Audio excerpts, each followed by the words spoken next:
Oi. 2, 1. Olá, pessoal, tudo bem? Boa tarde a todos. Sejam bem-vindos a mais um evento do nosso curso de Fonoaudiologia da Veiga. Hoje, com a ilustríssima presença do professor João Lopes, que vai resolver algumas questões que a gente colocou para vocês, né? A gente já é a nossa terceira oficina de resolução de questões. A gente já fez de linguagem, de MO e agora de voz. A de áudio também. Eu acho. Não, a de MO que não houve ainda.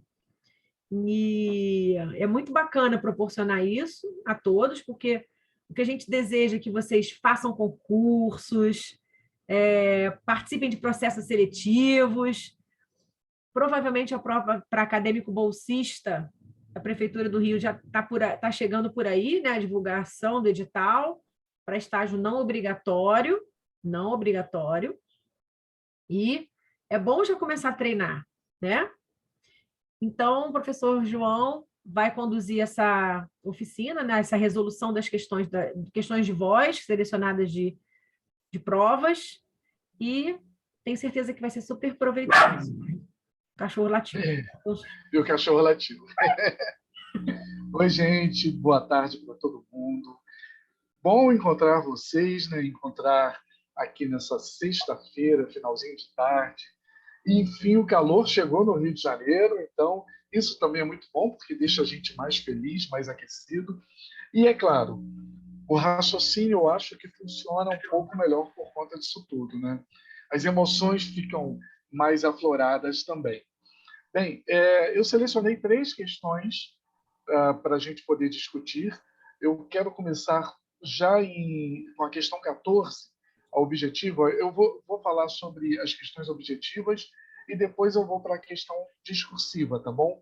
Então, a gente vai começar pela questão 14 do ENAD de 2016, para vocês terem uma ideia e como é que a gente pode fazer uma análise dessa questão, tá bom? Vamos ver aqui. Eu vou ver se eu consigo compartilhar. Peraí, amigo, eu acho que eu tenho que habilitar você, peraí. Ou você acha melhor você compartilhar, Bela? Tanto faz. O que você Está prefere? em Word, tá em Word as questões, né? Tá, Então, se você compartilhar, ótimo, porque aí a gente já... tá, então eu vou compartilhar aqui. Perfeito. Então, a gente vê a questão 14, depois passamos para a questão 9, tá bom? Eu não tenho esse número, então eu coloquei na ordem que a gente colocou lá no formulário, tá? Então são Tá as ótimo. objetivas primeiro e depois a discursiva. Por último, a discursiva. Vamos analisar essa questão? Vamos ler com calma para a gente poder perceber o que diz essa questão. Olha só. Eu vou botar o óculos, né? Peraí. Sem óculos, não há vida. Não há vida, não tem como. Um homem com 27 anos de idade, professor do ensino fundamental há 5 anos, foi encaminhado ao fonoaudiólogo pelo médico otorrinolaringologista, que diagnosticou nódulos vocais bilaterais e fenda triangular do tipo médio posterior. Na consulta com o fonoaudiólogo, ele relatou rouquidão, falhas na voz, fadiga vocal, perda de potência da voz, principalmente no final de semana.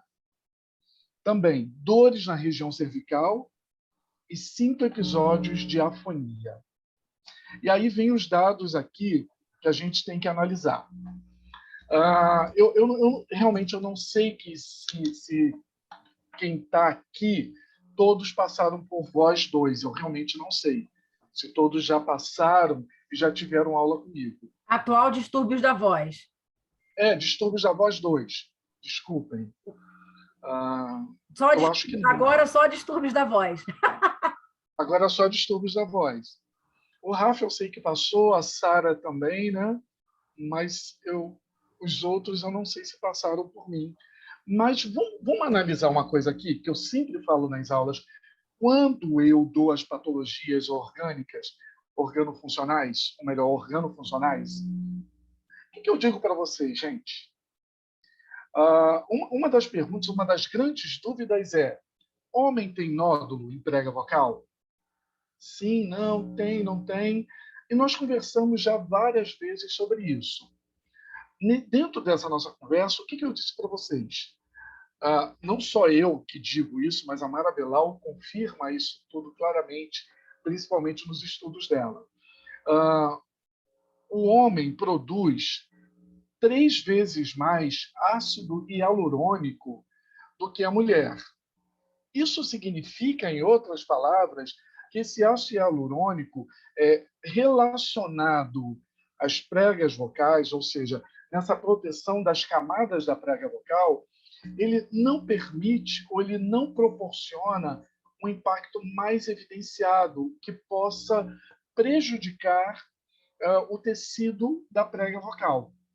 Ou seja, em outras palavras, o homem tem 3 vezes, anatomicamente e fisiologicamente, o homem tem 3 vezes mais proteção com relação às pregas vocais do que a mulher, por conta da produção de ácido hialurônico. Quando nós estudamos lá a disfonia organofuncional e que eu falei dos nódulos, o que eu disse para vocês? Patologia comum ao sexo feminino e às crianças de ambos os sexos. Eu não sei se vocês lembram disso. Comum, sexo feminino, crianças de ambos os sexos. Então, nódulo é uma patologia masculina? Fica essa interrogação, né? Será que podemos considerar nódulo uma patologia masculina? A partir do que eu acabei de falar, proteção das camadas das pregas vocais por conta da produção de 3 vezes mais ácido hialurônico. Patologia no sexo feminino, uma idade média que vai entre 25 e 35 anos, levando em consideração que a profissão também fala muito sobre essa patologia. Então, muito comum em professoras do ensino fundamental e ensino médio, tá bom? E crianças de ambos os sexos. Mas vamos lá, por que criança, meninos e meninas podem ter nódulo bilateral em pregas vocais? Se vocês se lembrarem do que a gente conversou nas aulas, a gente não tem uma estrutura anatômica desenvolvida nos meninos e nas meninas, ou seja, amadurecida. Tanto que as camadas, vamos lá, a gente tem a camada superficial da lâmina própria, intermediária e profunda. Vocês lembram que elas se confundem? E se elas se confundem, ou seja, se não tem definição dessas 3 camadas, eu tenho o quê? Um padrão de voz agudo, uma qualidade de voz aguda. Então, por conta disso, o impacto é no agudo. Impacto no agudo, tanto nos meninos e nas meninas, criança. Quem mais impacta no agudo? Mulher. O homem dificilmente impacta no agudo. Vocês estão percebendo que tem uma pegadinha ali nessa questão? Olha só, homem, 27 anos de idade, professor do ensino fundamental há 5 anos.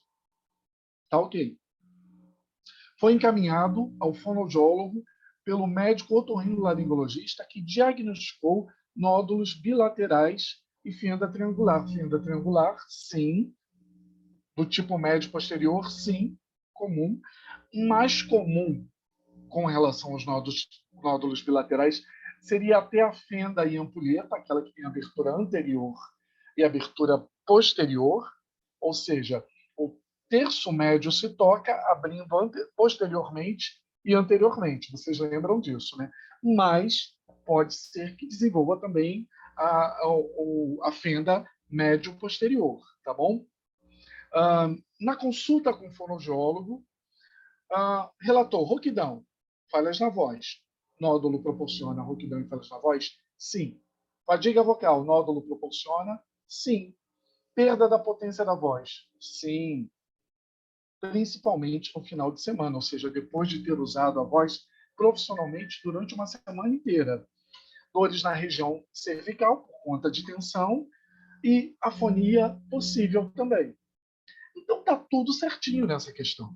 Está tudo certinho. Existe a possibilidade de homem ter nódulo em prega vocal? Existe. Mas é muito raro. É muito raro em comparação ao sexo feminino. Ou seja, a gente tem uma proporção de um homem em 500 que possa apresentar nódulo em prega vocal. Então, é bastante rara essa possibilidade. Vamos ver aqui o que vem escrito, depois da análise que a gente fez. As estratégias terapêuticas devem promover a adequação do comportamento vocal e a reabsorção da lesão nodular. Ok. O desenvolvimento de nódulos vocais, alteração prevalente no sexo masculino, resultou do exercício de profissão considerada como fator de risco, ou seja, um magistério. Tem alguma coisa errada aí, gente? Que não cabe. Desenvolvimento de nódulos vocais prevalente no sexo masculino. É prevalente no sexo masculino? Acho que a gente já pode eliminar essa questão, né? Porque não é prevalente no sexo masculino. É prevalente no sexo feminino. É o detalhezinho, é um momento que pode ser duvidoso para a gente, que pode ser uma pegadinha. Então, a gente já sabe que a letra B está errada. A presença de fenda triangular médio-posterior causada pela tensão ou esforço à fonação evidencia-se tratar-se de um caso de disfonia funcional. E aí? Vamos voltar lá em voz 2 novamente? Disfonia funcional? O que nós conversamos sobre disfonia funcional, gente? São alterações que antecipam a disfonia organofuncional. Disfonia organofuncional é quando a gente já tem a presença de uma lesão. Na funcional, a gente tem pequenas alterações na voz, como uma leve rouquidão, uma leve soprosidade, mas que provavelmente, e aí eu digo provavelmente porque depende muito de pessoa para pessoa, mas que provavelmente, com um repouso vocal, aquele que eu sempre falo para vocês, de 24 horas, vocês lembram disso? A gente sempre conversa sobre isso. Repouso vocal é feito em 24 horas, não em 48, não em 72. Então, assim, a gente, olha o ENAD vindo aí, e talvez uma questão que possa cair, né, com relação ao tempo de repouso vocal. Então, o repouso vocal de 24 horas pode resolver o caso de uma disfonia funcional. Mas aqui diz que apresenta o quê? Fenda médio posterior mais nódulo bilateral. Então, não é um caso de disfonia funcional. É um caso de disfonia organofuncional, ou seja, já é uma herança, digamos assim, do mau uso e abuso da voz que é proporcionado pela má funcionalidade, ou seja, pela disfonia funcional.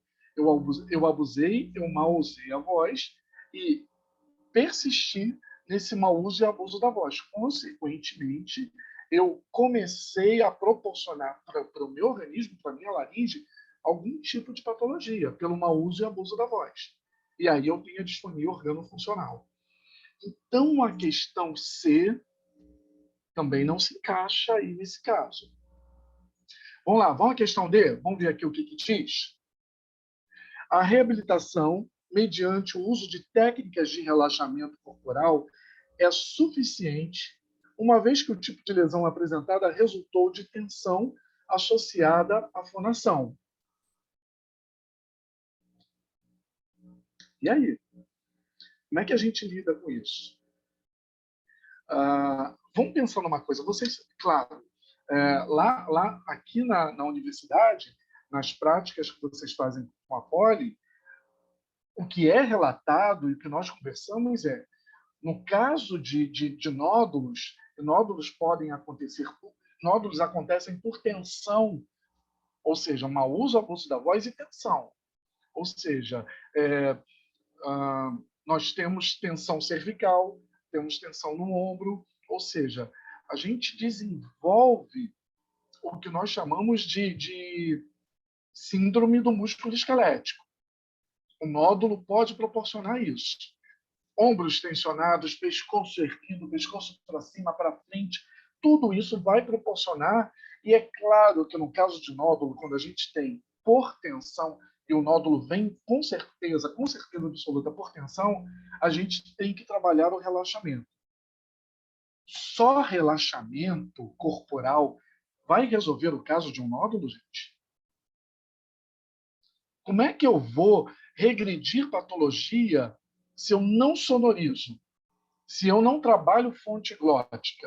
Ou seja, se eu não trabalho diretamente as pregas vocais, com exercícios de ressonância, com exercícios de voz? Eu acho que não tem como, né? Aqui a questão está muito adequada, quando diz assim, a reabilitação, mediante o uso de técnicas de relaxamento corporal, é suficiente.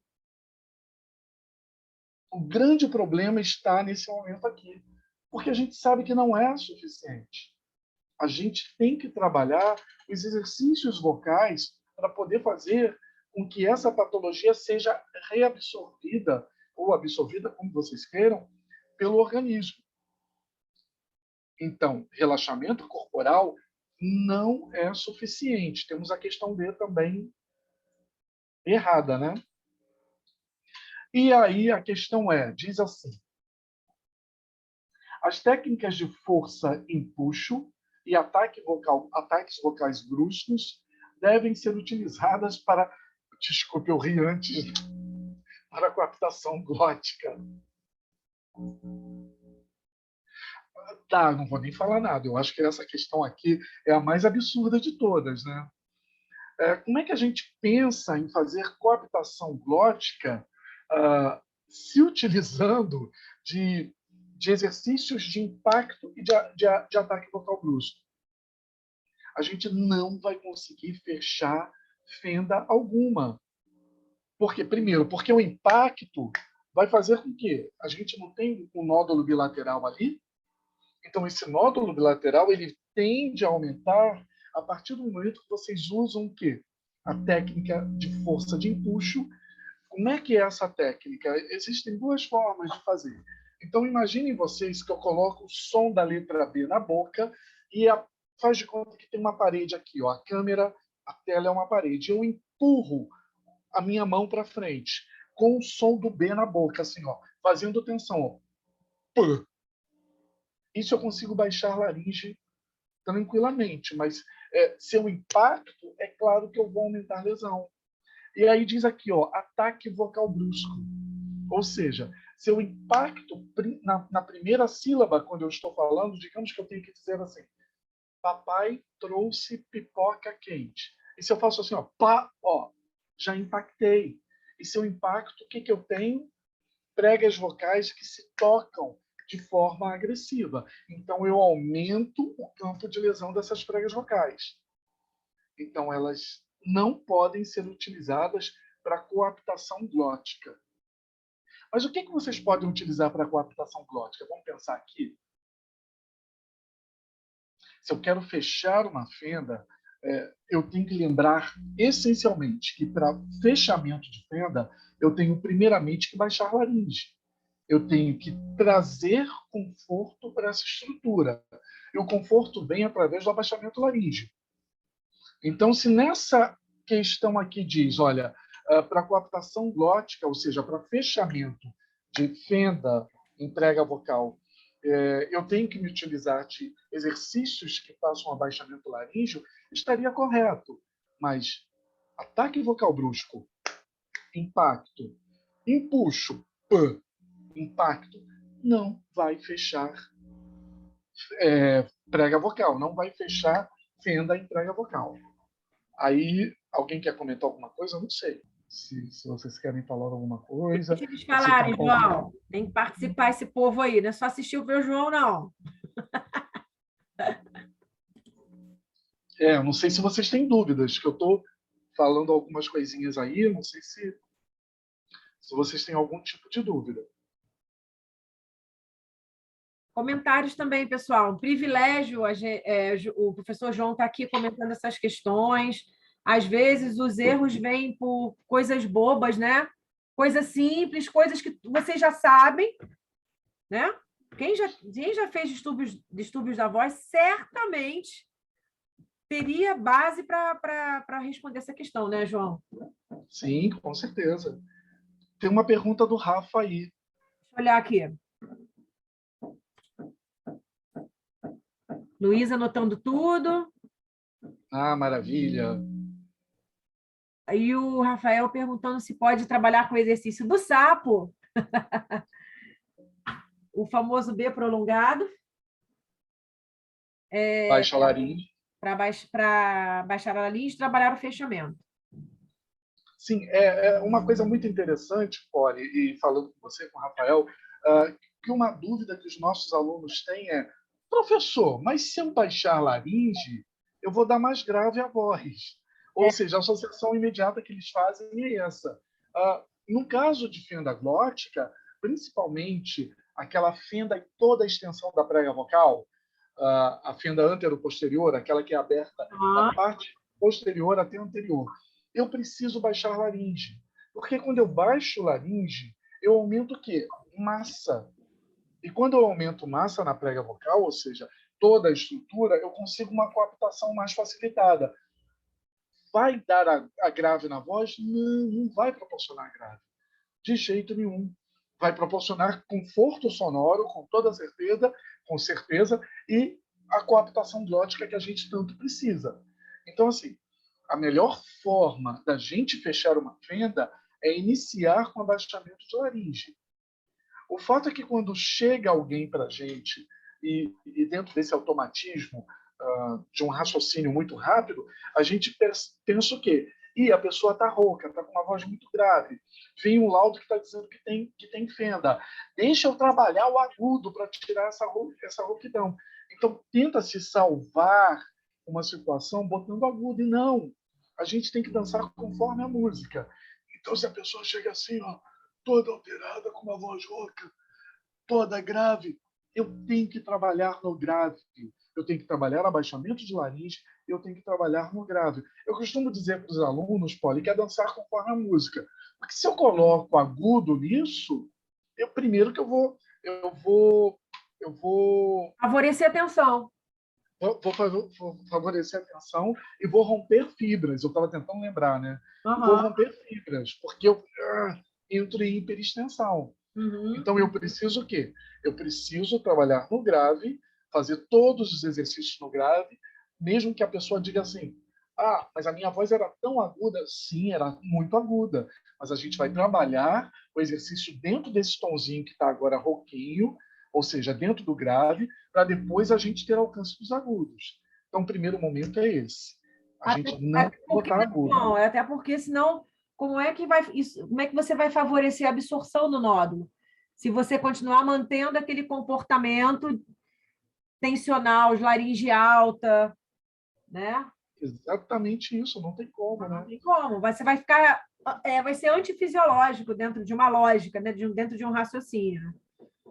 E aí não vai funcionar. E algumas queixas vêm justamente disso. Eu já estou há 3 meses em atendimento e minha voz continua alterada. O que está acontecendo? Ou seja, pode ser que venha de uma produção sonora que esteja inadequada e não esteja contribuindo para o fechamento glótico, no caso de uma fenda. É claro que a gente tem que levar em consideração que o abaixamento laríngeo vai colaborar com qualquer patologia, com certeza. Então, Rafa, o sapo ajuda bastante, é bem legal. Só não faz em exagero, tá? Não faz muito tempo, nada disso. Tá bom? E aí, aqui, a resposta correta, é claro, é a letra A, quando diz assim: as estratégias terapêuticas devem promover a adequação do comportamento vocal e a reabsorção da lesão nodular. É exatamente isso. Polly, eu não sei como é que você fala sobre isso com seus alunos. Os nossos alunos, né, são os mesmos. Mas uma coisa que eu digo para eles, sabe o que é? A maior dificuldade que a gente tem com qualquer paciente que nos procura, principalmente quando se trata de disfonia organofuncional, ou seja, algum tipo de patologia, é a mudança de comportamento vocal, mudança de conduta vocal. É isso aí. Nós falamos a mesma língua, não tem como manter o mesmo comportamento. Se você quer fazer uma mudança, né? Eu costumo comparar, peraí, foi meu telefone, meu iPhone aqui, que, como é que é o nome dela? Siri, resolveu participar do negócio. Cala a boca. Então, eu costumo comparar um pouco a voz e áudio, né? Quer dizer, voz e audição. A gente acorda a gente acorda e nossa audição está lá. Você não precisa fazer você não precisa fazer nada, praticamente, né? Para que isso funcione, para que esse sentido funcione, para que essa função funcione, né? A função auditiva, ela está lá. Mas para a voz é completamente diferente. É você que manda nela. Você manda nela, né? Então, é você que tem que regular o seu comportamento, é você vai ter que fazer alguma coisa mais voluntária mesmo, se você quiser modificar algum padrão, né? Ou algum comportamento. Exatamente. Você vai ter que fazer isso, e não dá para depositar tudo na conta do fonoaudiólogo, né?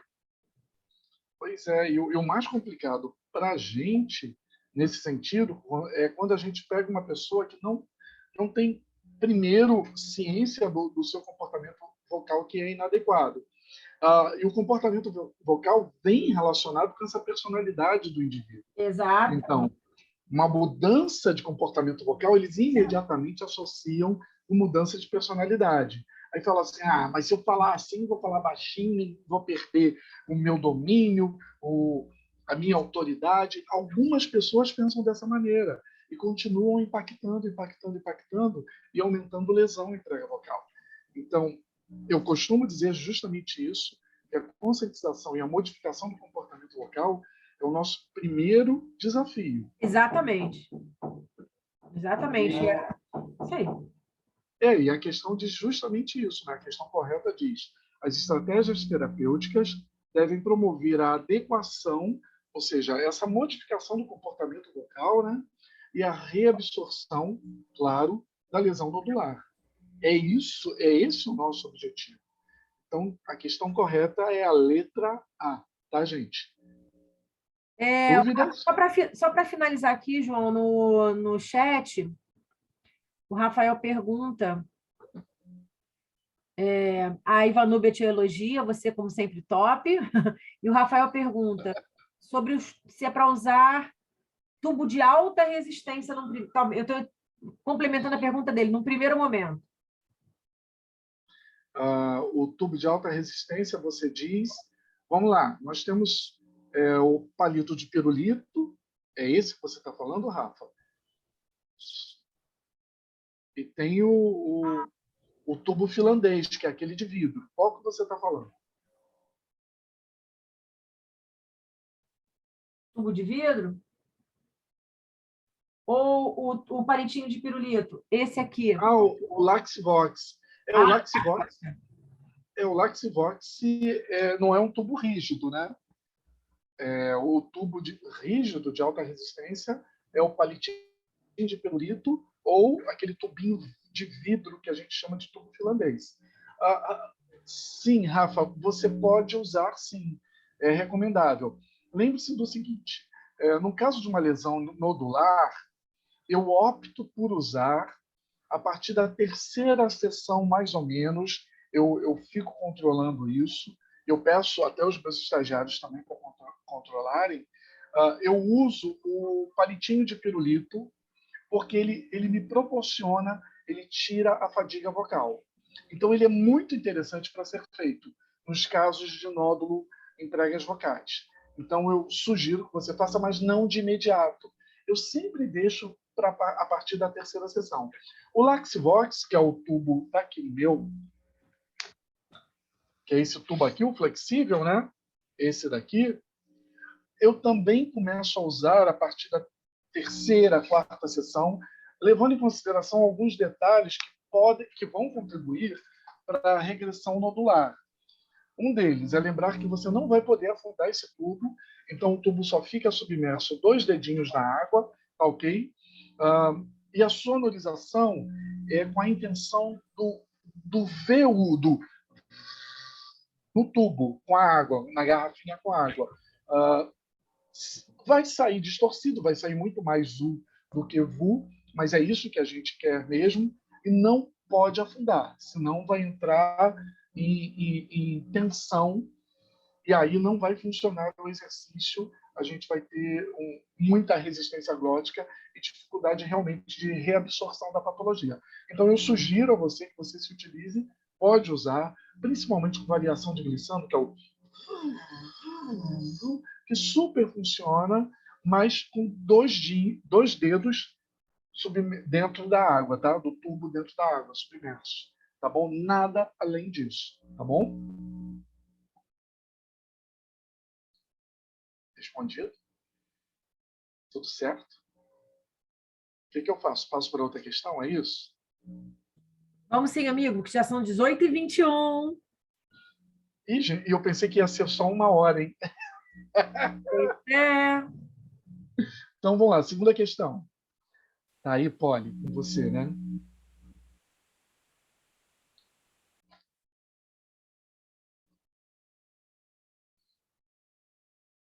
Vocês estão vendo, gente? Estão, né? Agora que sumiu para gente. Tá. Essa já é mais espinhosinha, né, João? Essa é mais complicadinha, Essa é né? mais espinhosinha. Vamos lá. Vamos ver? Olha só, gente. Uma mulher transexual de 32 anos, e é importante que a gente coloque no ENAD, faça essa questão no ENAD, do ENAD, porque provavelmente vai cair sobre o público trans novamente, gente. Ou o homem trans, ou a mulher trans, mas existe uma forte tendência. Lembre-se Só que na NAD, né, João? Não só na NAD. Não só na não só NAD. no ENAD. Tudo quanto é concurso. Exatamente. Está muito em evidência, está muito em evidência. Então, eles vão explorar, provavelmente vão explorar, mais uma vez, as questões que falam do público LGBTQIA+. Tá? Então, fiquem atentos a isso. Mas a questão diz o seguinte, olha só. Uma mulher transexual de 32 anos de idade dirigiu-se ao Hospital de Atenção Interdisciplinar à Pessoa Transexual e relatou insatisfação por causa da sua voz ser muito grave. A avaliação laringoscópica apresentou pregas vocais sem lesões e ou alterações estruturais. Eu botaria um e ou ali, né? É que não tem mais eu me meti e coloquei. E ou alterações estruturais com mobilidade preservada e sob a luz estroboscópica apresentou coaptação glótica adequada. Ou seja, vocês lendo isso daqui, vocês vão perceber que, segundo os exames laringológicos, ela não apresenta absolutamente nada na estrutura laríngea dela. Primeiro momento. Vamos para o segundo momento? A avaliação fonoaudiológica na análise perceptiva auditiva observou-se qualidade vocal adaptada ao gênero feminino. Então, a percepção, ou seja, o exame perceptivo auditivo, a avaliação, percebeu-se nessa avaliação que a voz estava relacionada ao gênero, à identidade de gênero dela, tá? Com pitch agudo e ausência de desvios nos parâmetros da escala Gerbasi. Ou seja, ela não tinha rugosidade, né, grau de rugosidade, que é rouquidão mais aspereza, ela não tinha astenia, ela não tinha nenhuma alteração nos graus da escala Gerbasi, voz adequada. Ou seja, não temos nenhuma alteração. Só um detalhe, para quem não lembra, né, porque às vezes o aluno não grava, toda vez que aparecer escala Gerbasi, gente, lembrem ou do CAPV da Mara Belal, que é a tradução da Gerbasi, ou da Rasat da Silvia Pinho, que tem os mesmos, na verdade, são escalas baseadas nessa escala japonesa. Tá? Então, cada grupo remontou a escala Gerbasi para o português de um jeito, tá? Mas os parâmetros principais são os mesmos: rouquidão, soprosidade, aspereza, tensão. Tensão. Soprosidade. Soprosidade, aspereza, tensão. Na Rasat fica fácil, né? Rouquidão, aspereza. soporosidade, astenia astenia, tensão e tensão, né? É isso. e instabilidade que a Silvia Pinho colocou. Instabilidade. Ela criou instabilidade. Ela criou. Ah, sim. Então, vamos lá. Então, a análise acústica, já na análise acústica, né, detectou-se frequência fundamental em 178 Hz. A gente, então, já está com pitch de voz bem agudo e dentro da proporção feminina, ou seja, 178 Hz já é considerada uma voz feminina, e parâmetros de perturbação e ruído dentro dos limites de normalidade, ou seja, não temos nada que esteja alterado. Considerando a queixa da paciente e os resultados das avaliações otorrinolaringológicas e fonoaudiológicas, avalie as asserções a seguir e a relação proposta entre elas. Então, primeira asserção, gente, olha só. A queixa da paciente condiz com as avaliações fonoaudiológicas e otorrinolaringológicas no que se refere aos parâmetros vocais e ao comportamento laríngeo. E os resultados vocais justificam o encaminhamento para a tireoplastia do tipo 4 ou para a glotoplastia. Isso bate para vocês? A queixa da paciente está batendo com os exames que vocês viram? Qual é a queixa dessa mulher transexual? Ela diz que tem uma voz muito grave. Ou seja, o Rafa já até respondeu ali que não, né? Ela diz que tem uma voz muito grave. Quando todos os exames são feitos, a gente percebe que ela não tem nenhuma alteração na prega vocal e que, dentro dos exames fonoaudiológicos, a voz dela já alcançou o pitch agudo, ou seja, 170 Hz, não 178 Hz, é uma voz já bastante aguda. Na análise perceptiva auditiva, a gente ouve uma voz aguda também. Então, tem alguma coisa aí que não está batendo e que a gente ainda não entende o motivo pelo qual ela não consegue perceber essa voz mais aguda. A gente já vai discutir um pouquinho mais isso. Aí coloca assim, ó, justificam, ou seja, a queixa não bate, tá? Não condiz. Nem com a avaliação fonoaudiológica, nem com a otorrinolaringológica. Aí diz assim, encaminhamento para tireoplastia do tipo 4 ou glotoplastia. Será que é necessário ela fazer uma cirurgia para promover hiperextensão de prega vocal ou diminuição da prega vocal para ter um pitch mais agudo? Se ela já tem esse pitch agudo, então é outra coisa que fica inadequada, né, gente? A tireoplastia do tipo 4 vai promover uma voz mais aguda, assim como a glotoplastia. De forma diferenciada. Na tireoplastia do tipo 4, eu tenho o quê? Eles grampeiam a cartilagem tireoide e a cricoide, o que faz com que a prega vocal fique mais estirada, digamos assim, mais esticada, o que vai proporcionar diminuir massa, voz mais aguda. Na glotoplastia, o que eu tenho? Diminuição de proporção glótica, diminuição do tamanho da prega vocal. Prega vocal menor, voz mais aguda. Entenderam isso? Então, vamos lá. Aí, a asserção seguinte, a 2, diz assim. A voz da paciente, mesmo que durante a análise perceptiva auditiva, apresenta-se adaptada. Nem sempre é produzida de forma confortável, gerando fadiga, esforço vocal e insegurança ao falante. Então, o que nós temos aí? Existe, dentro dessa questão, o que nós percebemos é o seguinte, quando diz assim, olha só, a voz da paciente, mesmo que durante a análise perceptiva auditiva apresenta-se adaptada, nem sempre é produzida de forma confortável, gerando fadiga, esforço e insegurança ao falante. O que nós podemos analisar a partir do que está escrito aí?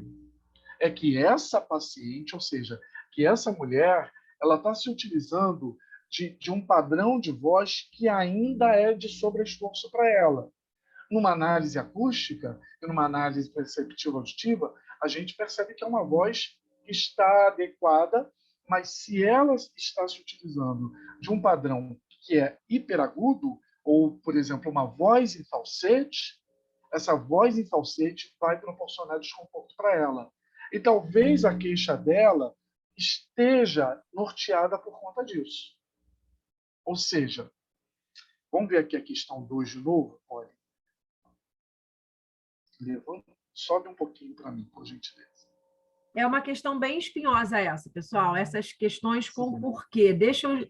E assim, e a análise tem que ser muito Sim. bem feita. É a asserção 2, não é a questão 2, não. Desculpa. Eu que falei errado. Mesmo que durante a análise perceptiva auditiva apresente-se adaptada, nem sempre é produzida de forma confortável.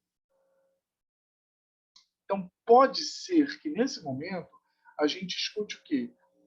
Ou a pessoa exagere nos falsetes, nos sons hiperagudos, o que vai proporcionar o quê? Fadiga vocal, com sobreesforço, e, é claro, insegurança ao falante, porque é uma voz que pode ficar instável.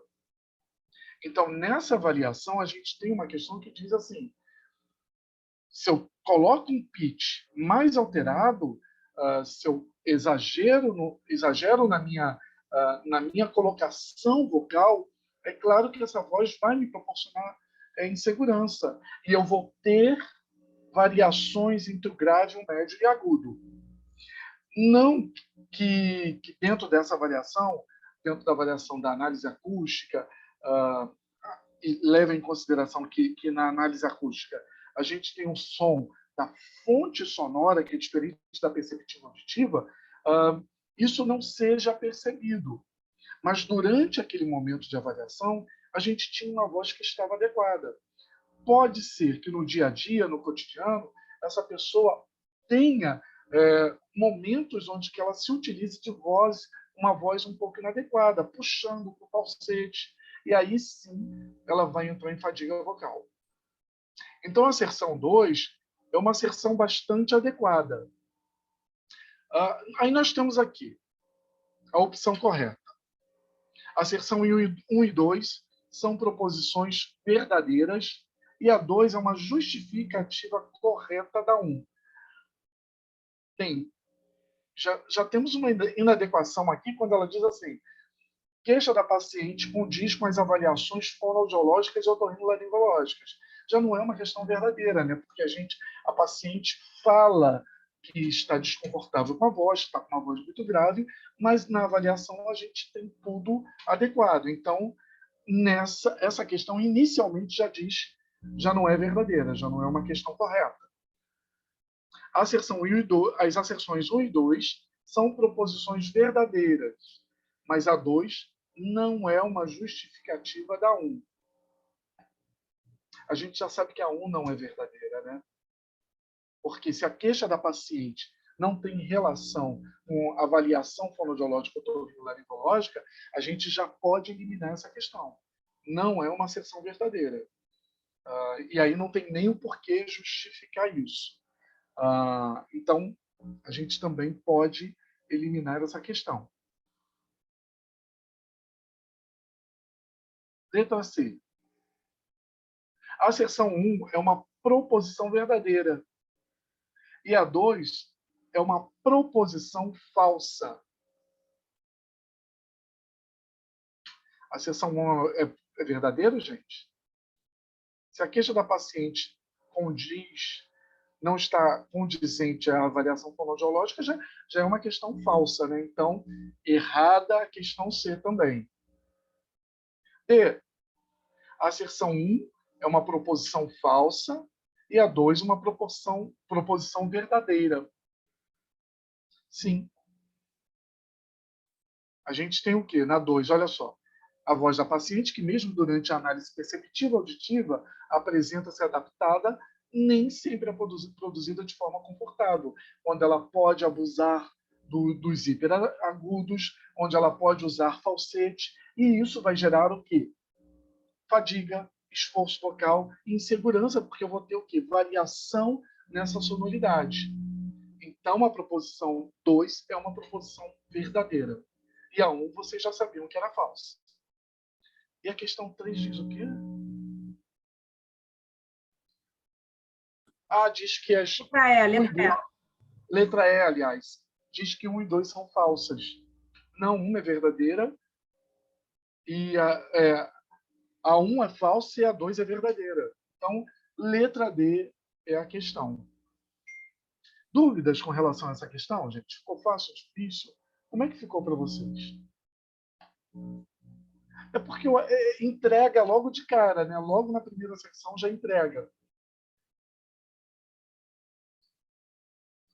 É engraçado que a questão sobre o nódulo vocal, que é uma pegadinha, eu acho mais complicadinha nesse sentido. Posso fazer uma observação? Sim, claro. Eu acho que é mais... Você achou que a primeira é um pouco mais pegadinha e tal, mas você tem muita intimidade com esse assunto, João. Ela é muito cheia de detalhes, essa questão. Porque você tem razão. envolve lembrar das faixas de frequência masculina e feminina, envolve saber os tipos de cirurgia, quais técnicas cirúrgicas são mencionadas na questão 1, entendeu? E envolve até uma hipótese da gente, disso que você falou, né? Durante a avaliação pode ter sido uma coisa, mas no dia a dia ele pode sentir isso e isso, porque é uma voz feminina, é um homem que está transitando com uma voz feminina, isso pode gerar fadiga. Então, assim, exige um raciocínio bem grande aí. Né? A outra é mais objetiva, é mais direta. Eu não é. A minha intimidade com essa questão, com o assunto, realmente faz com que eu entenda que ela é mais fácil, mas realmente não é. Não. Você tem razão. Agora, uma outra observação, pessoal, essa é uma questão, né, essa que envolve o porquê, ela é uma questão difícil, e eu sempre ensino a fazer essa questão da seguinte maneira. Primeiro, analisar, como o João fez, analisar cada proposição separadamente. Então, vamos analisar a questão 1. É verdadeira? Não é. Pronto. Agora, vamos analisar a proposição 2. É verdadeira? É. Beleza, faz essa análise. Porque se você analisa primeiro isso, você já elimina um monte de questão. Um monte de resposta. Né? Se a gente de cara já identificou que a proposição 1 estava errada, né? Então, a gente elimina a letra a gente elimina a letra B, a gente elimina a letra C. Letra E. E letra E. A gente acerta a questão. Sem sem usar o porquê. O que significa o porquê? O porquê significa que embaixo vai vir a justificativa. É isso que significa o porquê. E essa questão fica complicada, porque assim, se você consegue ler a primeira asserção, por quê? E achar sentido na segunda, beleza, é fácil. O problema é quando a gente vai ter que fazer, quando a gente tiver que fazer a lógica inversa, tipo, ler de baixo para cima e tentar achar da 2 para 1 a justificativa. Então, pode ser que algumas questões desse nível de complexidade também de análise, além da questão mais teórica, vamos dizer assim, apareça. Então, olha quanto trabalho essa questão dá. Primeiro, analisar cada uma delas. Ponto. Ver qual é verdadeira. Vale a pena, se vocês encararem uma questão dessa, colocar do ladinho assim, V, F. Né? E a segunda análise, aí eu elimino algumas, né? E a segunda análise ler a questão de cima para baixo. Digamos que eliminando o que é verdadeiro e o que é falso, não resolva a questão. Sei lá. A segunda análise ler a questão da 1 para 2 e da 2 para 1. Para ver o que faz mais sentido. Né? Ou seja, se as duas questões forem verdadeiras, você vai ter que fazer isso. Você vai ter que... Bom, digamos que você... Né, não aconteceu o que aconteceu aqui. A 1 era falsa, a 2 era verdadeira. E as duas eram verdadeiras. Então, uma das respostas vai ser, uma justifica a outra, certo? É exatamente isso, né? Então, você vai ter que ler ela da 1 para 2 e da 2 para 1. Lembrando que o que vem depois do porquê é a justificativa. Então, você ainda vai ter esse trabalho, entendeu? Exatamente isso. É uma questão de análise mesmo, né? Eles têm sempre esses detalhezinhos que a gente tem que ficar atento e fazer por eliminação, como você falou agora, Bela, funciona muito bem. É um caminho para começar a resolver a questão. Exatamente, com certeza. Está todo mundo em silêncio. Acho que todo mundo ficou impactado um pouco com a análise. É isso, pessoal? O que vocês acharam?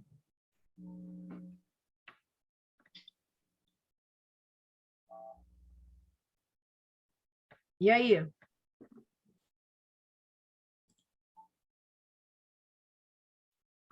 Luísa, Ramon, Sara, Clara. Rafael já falou muito. Tô brincando, ele é super participativo. Muito bom. O Rafa está dizendo aqui que foi cheio de detalhes, né? É uma questão mais que a gente tem que ficar um pouco mais atento. É verdade. Ah, tá. É Ivanúbia. Olha que interessante. Que eu vi o nome aqui, mas eu não associei. A Ivanúbia não é lá do Maranhão?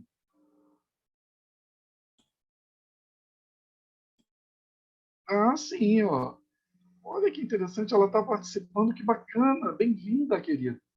Quantos anos, né? Quanto tempo que a gente não se vê. Que coisa boa. Isso aí, muito bom. Então, podemos ir para outra questão? Para a última? Vamos embora, vamos para a última, porque aí já aumentou um pouquinho mais a complexidade, né? Porque aí vocês vão ter que se expressar. Vamos ver aqui, então. Deixa eu botar o óculos para enxergar, né? Um jornalista com 35 anos de idade foi contratado por uma emissora de TV para apresentar o jornal local. Dado que nunca havia trabalhado como telejornalista, ele procurou um fonoaudiólogo para aprimorar a técnica vocal. Na avaliação, o fonoaudiólogo constatou presença de sotaque, velocidade de fala aumentada, ressonância nasal, articulação travada e intensidade de voz diminuída. Considerando o caso clínico apresentado, faça o que se pede nos itens a seguir. Discorra sobre a atuação do fonoaudiólogo no telejornalismo nos dias atuais. Então, inicialmente, a gente vai falar um pouco sobre o papel do fonoaudiólogo nos dias atuais. Tem uma coisa que me chama a atenção aqui, antes da gente falar um pouquinho mais sobre essa atuação do fonoaudiólogo com os jornalistas, que é o seguinte, olha só, o que diz? Vamos ver aqui. Contratado por uma emissora de TV para apresentar o jornal local. Dado que nunca havia trabalhado com telejornalismo, né? O fonoaudiólogo observou o quê? Presença de sotaque. A primeira coisa que eu queria analisar com vocês, antes de discorrer sobre a atuação, e que fica uma dúvida sobre essa questão. Jornal local. O que nós temos aqui de jornal local, gente? RJTV, não é? É o nosso jornal local, por exemplo. Vocês já perceberam que no RJTV os nossos jornalistas eles têm sotaque? É permitido. Onde se neutraliza esse sotaque? No Jornal Nacional, que é um jornal que abrange o país inteiro. Então, para não ter uma preferência, ou seja, uma regionalidade, se neutraliza o sotaque. No jornal local, é permitido ter sotaque. Olha que interessante isso. E eu não sei se vocês já observaram isso, se vocês já perceberam isso. Aqui me chama a atenção e me causa uma dúvida, que é a seguinte: ele tem um sotaque da região dele, ou seja, ele foi contratado, ele como carioca, foi contratado para apresentar um jornal aqui no Rio de Janeiro mesmo, ou ele vem lá de Minas, da Paraíba, de um outro estado e chegou aqui para apresentar um jornal local, mas com sotaque de Minas ou da Paraíba? Essa foi a minha dúvida. Mas o que eu queria deixar claro para vocês é que, dentro do telejornalismo atualmente, quando é jornal local, sotaque é permitido. Dentro desse jornal que a gente chama jornal nacional, ou seja, o Brasil inteiro, aí se faz uma neutralização de sotaque. Nem tão evidenciada hoje em dia, tá? De verdade, nem tão evidenciada hoje em dia mesmo. Então, quando a gente vai discorrer sobre a atuação do fonoaudiólogo dentro do telejornalismo, a primeira coisa que eu quero que vocês analisem é justamente o que eu acabei de falar. Ou seja, dentro da atuação do fonoaudiólogo no telejornalismo, é importante que se saiba primeiramente de onde aquele profissional, aquele jornalista vem e que tipo de jornal ele vai apresentar, para a gente poder tratar esse sotaque com neutralidade, ou seja, neutralizando ou não. Então, nesse primeiro momento, é isso que vocês têm que analisar. No segundo momento, o que vocês têm que pensar é o seguinte: dentro dessa atuação fonoaudiológica no telejornalismo. Esse telejornalista ele tem que ter clareza articulatória, ou seja, nitidez articulatória, ele tem que proporcionar uma boa projeção de voz, e ele tem que ter uma voz que seja adequada e que não tenha um pitch nem muito agudo e nem muito grave. Os extremos podem ser prejudiciais dentro de uma estrutura que é cheia de microfone. Então, os elementos extremos não funcionam muito bem dentro dessa atuação que a gente tem que trabalhar como um telejornalista. Então, a gente tem que ficar muito atento para essa questão da voz, como a gente vai lidar com essa voz. Esse é o primeiro momento. Dentro dessa atuação, vocês têm que lembrar que o primeiro passo é trabalhar a respiração desse paciente. Desculpa, desse telejornalista. A adequação respiratória vai me proporcionar o quê? Uma boa fluência, uma boa fluidez na minha comunicação.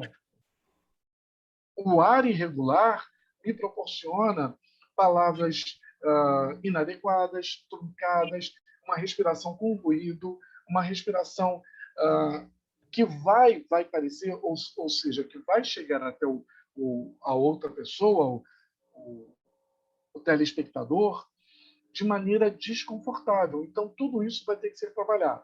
Então, vocês vão ter que criar o quê? Uma trinca, digamos assim, onde se trabalhe respiração, ressonância, os exercícios vocais e o relaxamento. Eu não posso ter um telejornalista tensionado, porque se ele tensiona, consequentemente, eu vou ter vou ter uma alteração que é global total, uma respiração tensionada, uma apresentação, uma expressão fisionômica tensionada, e nada disso vai funcionar dentro do telejornalismo.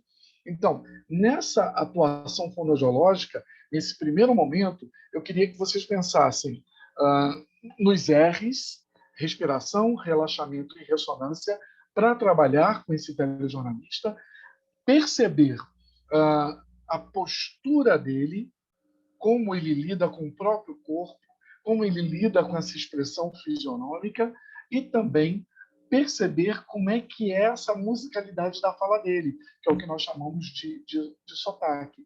Como é que ele lida com o sotaque.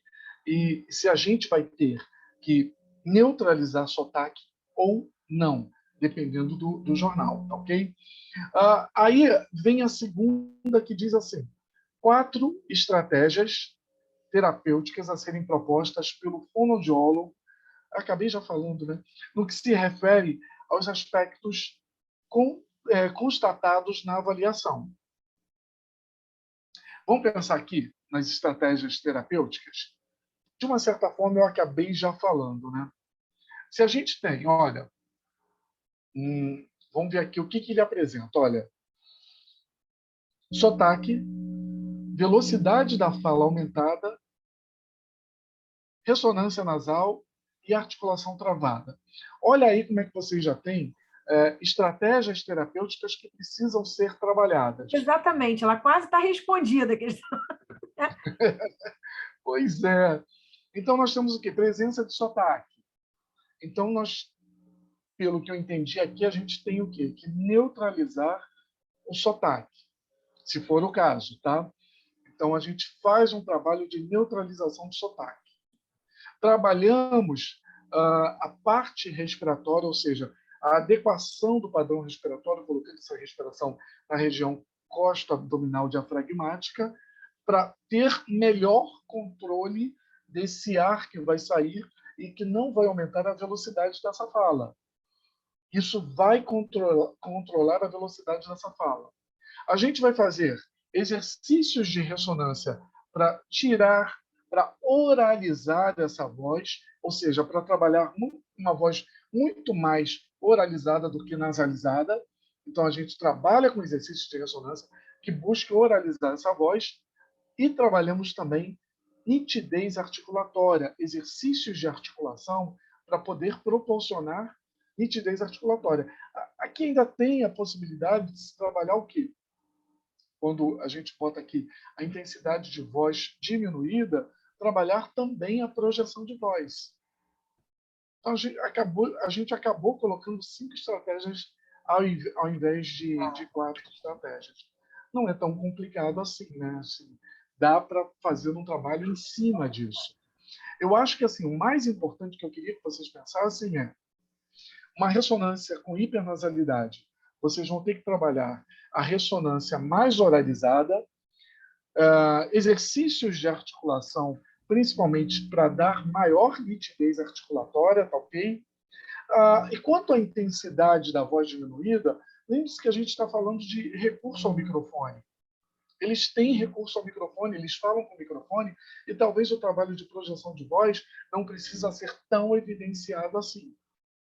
Então, para mim, na minha opinião, eu trabalharia a diminuição dessa velocidade da fala, ou seja, uma fala melhor coordenada, e para isso eu preciso trabalhar a respiração desse telejornalista. Faria também um trabalho de ressonância para deixar essa voz mais oralizada, mais na máscara, e, é claro, nitidez, trabalharia a articulação, nitidez articulatória. Esses 3 elementos, para mim, são essenciais, tá ok? E aí, as orientações sobre saúde vocal a serem dadas pelo fonoaudiólogo ao cliente. O que nós podemos dizer sobre essas orientações, hein, gente? João? Vamos pensar. Oi, pode falar. Levantei o dedo aqui antes de você passar para a questão de saúde vocal. Desculpa eu estar nessa posição, estou com o pé para cima porque eu fraturei o dedo numa caminhada, mas tudo bem. Nossa! Olha só, dei uma topada, mas uma topada. Segunda vez na pandemia. A primeira foi em casa, a segunda foi na caminhada. Tudo bem. Uma coisa eu queria destacar na segunda questão, né? Porque assim, a gente vai quase respondendo uma a outra, né? A segunda complementa a primeira questão. Pode-se pensar também em seguir uma linha na segunda questão de definição de estratégias já descritas na literatura. Seria uma outra linha de resposta, né? E aí, só vocês pegarem o livro 1 da Mara Belal, 1 ou 2, João? O 2. 2 da Mara Belal. Ou o Tratado das Especialidades de Fonoaudiologia, que tem todas as técnicas descritas na literatura, que estão mais atualizadas ainda, as principais, e lá vocês vão ver uma outra maneira de responder essa segunda questão, falando quais estratégicas terapêuticas de voz. Pá! Né? Então, Dando um exemplo aqui, nesse caso de velocidade de fala aumentada, poderia-se usar a estratégia terapêutica de sobrearticulação, porque isso pode ajudar a diminuir a velocidade, isso vai diminuir a velocidade da fala. Então, é uma maneira de sair da questão também, pensar nas técnicas descritas na literatura para responder essa questão, entendeu? Sim, se a gente for falar das técnicas, realmente a sobrearticulação tem uma grande vantagem porque trabalha tanto a nitidez articulatória quanto a diminuição dessa fala que está um pouco mais acelerada. Isso. Então, trabalha. Se a gente, dentro das técnicas terapêuticas, antes de falar sobre isso, o livro Expressividade Vocal, da Leni Quirilos, é importantíssimo também. Bom. Ela fala do telejornalismo, da atuação com os telejornalistas. Eu acho super importante também. E aí, nessas estratégias, a gente, claro, pode citar alguns exercícios, como, por exemplo, o que a Polly falou de sobrearticulação, que vai fazer com que essa fala não fique não fique muito acelerada e a gente tenha a nitidez articulatória. A gente pode trabalhar com exercícios que porque eu acho que a questão não pede exercícios, né? Pede para ser mais 4 direto. estratégias terapêuticas. Então, acho que você pode sair pelas... Assim, porque como foi o fonoaudiólogo que elaborou a prova, um fonoaudiólogo que... Né? Quer dizer, vários fonoaudiólogos elaboraram a prova, não sei se vocês sabem. Nesse caso, que foram questões de ENAD, são vários fonoaudiólogos do Brasil inteiro mandando questões para o MEC, e o MEC escolhe as questões para... Não, o MEC escolhe, é randômico, eu acho. Eu não lembro. Mas há uma seleção de questões. Então, tem fonoaudiólogo do Brasil inteiro que mandou. Então, provavelmente, essa questão veio de um fonoaudiólogo que trabalha com sotaque, que trabalha com jornalismo, telejornalistas, né? Ou sotaque. Exatamente. Né?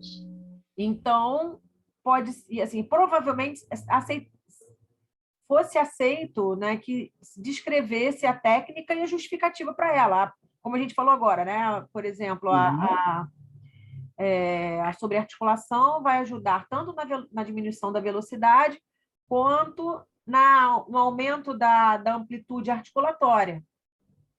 Então, vai resolver duas coisas, vai ajudar a resolver duas coisas, né? Mas tem coisas ali, como o João citou, né, da musicalidade, da prosódia, que não estão ali muito explícitas, mas é uma estratégia, é estratégico para se trabalhar com o telejornalista. Ele trabalha com ênfases, né? Trabalha com reportagens de cunho emocional diferente, né? Então... Sim, exatamente isso. Então, se a gente pensa nessas questões, e ainda indo agora para elementos específicos, se eu tenho ressonância nasal, como estratégia, o que a gente pode pensar? Trabalhar o humming com vibração toda na região labial para desanalisar essa voz e trazer uma frequência sonora toda oralizada. É um exercício que vai diminuir a hipernasalidade. Entenderam? Na articulação travada, a Polly já falou sobre o exercício sobre a articulação, que colabora para essa fala, velocidade de fala aumentada, mas a gente também pode trabalhar com a ausência de vogais, de consoantes, para aumentar o desenho articulatório. Então, exercícios onde a gente retira a consoante e só diz o som das vogais, aumenta o desenho articulatório e traz mais nitidez. Então, digamos que a palavra seja Maria, e eu digo assim, Aia. Se a palavra é, por exemplo, Rio, Io, entenderam? Uma frase, né? Uma frase. Pega aquela frase que você deu de exemplo lá do Capivê. Papai trouxe pipoca quente. Ai, ou, e, I, O, A, E. Entenderam o que eu fiz? Eu disse, papai trouxe pipoca quente. E aí a gente trabalha esse desenho articulatório. É bem interessante como estratégia também. Tem um exercício que a Polly faz, que é o das mãos para a intensidade da voz, pode. Sabe aquele? Esse é maravilhoso para a intensidade da voz. E para o equilíbrio fonte-filtro, né? E para a oralidade. Exatamente. Olha como a contribuição desse exercício da mão em concha sobre a boca, sonorizando a vogal A, pode melhorar vários outros elementos. Então, assim, como estratégia, a gente pode colocar vários exercícios que funcionam super bem dentro dessa proposta no telejornalismo. Eu gosto muito de trabalhar, e como estratégia vocês podem pensar também, que um telejornalista ele tem que ser enfático nas ideias dele. Então, vocês podem pensar em trabalhar palavras de valor. Ou seja, a palavra de valor é aquela palavra que marca uma ideia e que chama a atenção da plateia. Então, se eu digo assim para vocês, hoje eu vou à praia, porque está fazendo sol. Eu tenho essa praia bem marcada como palavra de valor, e o que chega à plateia como ato reflexivo é: ele poderia ter ido ao parque, ele poderia ter ido ao supermercado, mas ele optou ir à praia porque está quente. Entenderam o que eu quis dizer? Ou seja, o trabalho de palavra de valor também marca a ideia e também neutraliza o sotaque. É bem interessante por conta disso. E aí a questão 3, a questão C, aliás, a letra C, eu acho que é a mais tranquila de todas, né, Polly? Com certeza. Porque olha só o que fala. 3 orientações sobre saúde vocal a serem dadas pelo fonoaudiólogo ao cliente. Eu posso falar de hidratação. É uma das orientações. Ou seja, a importância desse cliente se hidratar aqueles 2 litros de água diários por conta de uma melhor qualidade vocal. Polly, tem alguma sugestão de orientação? Sim, dormir no mínimo 6 horas por dia, ou Nebulização. 6 a 8 horas por dia, fazer uma hidratação nasal também, como você falou, a nebulização para ajudar a drenar secreções, hidratar todo o trato vocal. Antes do uso Agora, profissional da voz. Deixa eles ouvem muito sobre saúde vocal, deixa eles falarem um pouquinho. O que vocês querem? É tão simples, né? Todas as orientações de saúde vocal, que basicamente são destinadas a profissionais da voz, todas as orientações de saúde vocal. Né? Exatamente. Então, não tem uma orientação, assim, pode até haver uma ou outra mais específica, mas a maior parte delas ela é destinada a todos os profissionais da voz. Exatamente isso. Então é muito tranquilo. E aí a gente tem o quê? A alimentação leve antes do uso profissional da voz, dormir no mínimo 8 horas por dia. Deixa eles falarem. Fala aí. Não, Vamos ver o que sai, João, vamos ver o que sai. O formulário não está funcionando, espera que eu vou... É só um negocinho aqui, uma configuração. Vai falando aí, pessoal. Eu não vou liberar o formulário enquanto alguém não falar sobre uma orientação de saúde vocal. Orientação, gente. Uma orientação de saúde vocal, gente, pelo amor de Deus. Vocês trabalharam isso em fisiologia da fonação ou da voz. A gente fez isso Foi muito bacana. No fórum de fisiologia da voz, eu dividi as orientações para eles comentarem. Então eles sabem, né? Com certeza. Dividi assim, falei, gente, existe essa. Quero os objetivos, que vocês comentem os objetivos de cada um, mas isso obrigou todo mundo a ler de todo mundo. Né? E foi muito bacana. Vamos lá, pessoal, uma orientação de saúde vocal. A gente já citou umas 4, né, talvez. Para terminar, vamos lá. A gente falou de hidratação, a gente falou de... O João já falou aqui de outras durante a aula, durante a oficina. A gente falou agora de hidratação. Aí, repouso vocal, Regulagem do sono, pronto. Rafael desesperado, olha lá, querendo o formulário. Tá, É isso, ele deixa eu colocar isso para acabar. pode Deixa eu ver! assinar esse formulário. Mas responderam, agora responderam. Falaram do cigarro, do evitar fumar, hidratação, ar-condicionado, ventilador. Legal, isso. Evitar gritar, os abusos vocais, né? Pigarrear, tudo isso contribui e são orientações com relação à saúde vocal. Finalizamos, né, Polly? Não sei se tem perguntas, Sim. dúvidas. Rafael, pode entrar lá. Isso, Luiz, ó, cuidado com ar-condicionado, ventiladores, sprays, patilhas, também que podem mascarar os sintomas, né? Exatamente. Tentem lá agora, pessoal, vejam se conseguem preencher, porque eu não achei que a oficina fosse se estender tanto, mas está tão bom! Estou adorando! E eu fechei o formulário antes de 7 horas, tipo, 18h45. E agora eu reabri de novo para vocês preencherem, tá? Beleza? Conseguiram? Dá só um ok aqui para eu saber se vocês conseguiram preencher. Sim. Beleza, tá. E aí, mais alguma coisa? Olha, para mim está tranquilo, eles só têm que ficar atentos a esses detalhezinhos que nos chamam a atenção e que podem podem definir a questão. São Decisivo. detalhes, são decisivos, né? E, de repente, uma pegadinha ou outra que também pode chamar a atenção, como houve naquele caso anterior, sobre nódulos vocais. Então, é ficar atento a isso. E não responder qualquer coisa, né?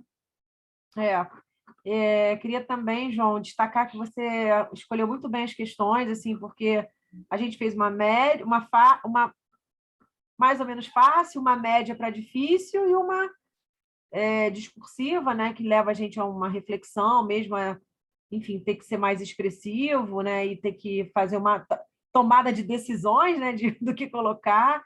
E eu acho que ficou muito legal. E também, às vezes, assim, a gente não consegue entender 100% da questão, né? Assim, a gente, às vezes, não sabe, por exemplo, o que é uma tireoplastia do tipo 4, uma glotoplastia. Mas mesmo não sabendo, a gente consegue responder a questão com os outros detalhes da questão. Exatamente isso. Então, assim, é importante realmente, como o João falou, ficar atento aos detalhes, porque é isso que, às vezes, ajuda a gente a resolver as questões. E, às vezes, na prova, se você tiver um caderno de prova e um formulário para preencher as questões e tal, se forem instrumentos diferentes, faz lá suas observações, circula aquilo que é mais importante, né? Faz uma observação do lado da questão, não responde de cara, né? Se tiver dúvida. E eu sempre digo o seguinte: se você leu a questão, por outro lado, olhou as respostas e assim, foi certeiro na sua decisão, não volte atrás. Exatamente. Não volte atrás, porque quase toda vez que a gente faz isso, a gente erra. Né? É importante realmente que a análise seja feita com muita calma para não sair atropelando as questões e que isso fique que eles tenham certeza do que estão respondendo. Né? Isso é super importante mesmo. Eu vi aqui, Polly, eu acho que tem uma menina que falou com a gente. É de Portugal, que legal. É isso que eu estou vendo. É portuguesa, que legal. Olha, sou neta de brasileiro e a pandemia. Gente, como é que ela entrou aqui na nossa. Olha que bacana. Deixa eu ver aqui, Adquirir conhecimento das suas. Estou. É a Clara. Oi, Clara. Estou, queridos. Vocês conseguem ouvir-me? Sim. Sim. Você está de lado. Finalmente. Tá te ouvindo. Hã? Você está de lado na câmera, mas a gente está... Estou. Yeah. Então, a ligação aqui está péssima e estou na residência de estudantes em Portugal. Legal. E... pois está, bom. Não sei como é que isso aconteceu, está virada o coisa, a imagem. Mas eu tenho... Na pandemia, eu aproveitei e como nos outros... Até a faculdade não dá para nos inscrevermos, não dá para estar nos 2 países ao mesmo tempo, mas como na faculdade é por cadeiras, é por unidades curriculares, é fácil. Então, a pandemia trouxe uma coisa espetacular, que foi eu imediatamente dividi o curso e algumas cadeiras eu vou buscando por aí e outras faço por aqui. E depois recebo o certificado e peço equivalência em Portugal. E tem sido maravilhoso. Que maravilhoso isso! São aqui 11h10. Normalmente as minhas aulas aí acabam assim 2 da manhã. Só para vocês terem um bocado de ideia. Eu já estive em Portugal aulas hoje, tenho todos os dias, tanto por aqui como por aí. Então as minhas aulas aí acabam às 2 da manhã e às 3. Que coisa maravilhosa. Mas tem sido maravilhoso. E por isso, não, professor João, eu não fui sua aluna. Não, eu não fui sua aluna. Foi só neste dia, durante uma hora ou 2, que eu fui sua aluna. Valeu, obrigada. Ué, mas quem sabe você não vai ser minha aluna aí em Portugal? Eu dou aula em Portugal também. Uau, então, quem sabe, professor. Né?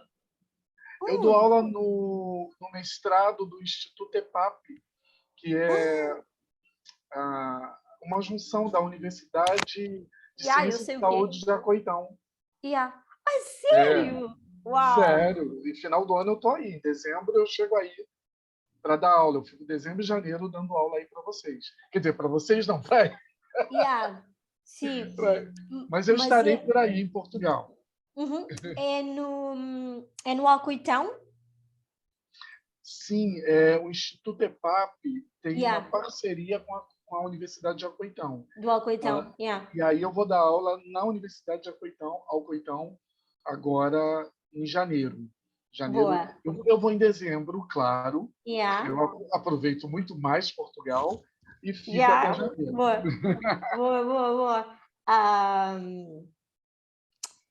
Eu estou em Setúbal, no Instituto Politécnico de Setúbal. Olha, que interessante isso. Eu não sei onde é, fica perto. Fica na margem sul do país. E então fica em Lisboa mesmo. Isso. Mas por questões de saúde, eu vou ao Alcoitão, tenho de ir ao Alcoitão algumas vezes. Se eu for em janeiro, professor, eu não vou esquecer, eu vou me lembrar. Maravilha, vamos nos falar para a gente poder se encontrar aí. Tá bom. Obrigada, professor, foi ótimo. Obrigada. Obrigado, um beijo. Beijinhos, obrigada. Encerramos? Encerramos, né? Com chave de ouro, com uma convidada portuguesa, muito legal. Que surpresa! É isso aí. Muito Cara, bom. Espero que você tenha gostado da oficina. Fechou o áudio. Foi top. Foi top. Foi muito bom. Obrigada. Que bom, Clara. Estou muito feliz, obrigada. Que bom, fico feliz também. Então é isso, encerramos. Mais uma vez agradecendo a presença de todos, especialmente o professor João pela disponibilidade e por esse debate, né? Com a participação de todos, né? E é sempre tão bom a gente, não sei se vocês sabem, eu e o João fomos alunos de classe. Exatamente, né? Formamos. E assim, toda vez que eu tenho a oportunidade de estar com ele, né? Assim, e toda vez que eu encontro o João, assim, depois que a gente já se encontrou na pandemia, né? Mas assim, me vem uma memória assim tão boa e tanta felicidade por causa disso, né, João? Assim, de verdade, é muito genuíno da minha parte. Falo, caramba, olha o que a história, olha o que a nossa história de vida e de fonoaudiologia fez com a gente, né? A gente estudou juntos, depois a gente se reencontrou no mestrado, depois a gente se você veio dar aula na faculdade, já estava, e isso é um privilégio, é um encontro de almas. Isso é maravilhoso. E aí, Sorte a minha, né? sorte a nossa, e a gente ainda estuda a mesma área, né? Digamos assim, né? A gente.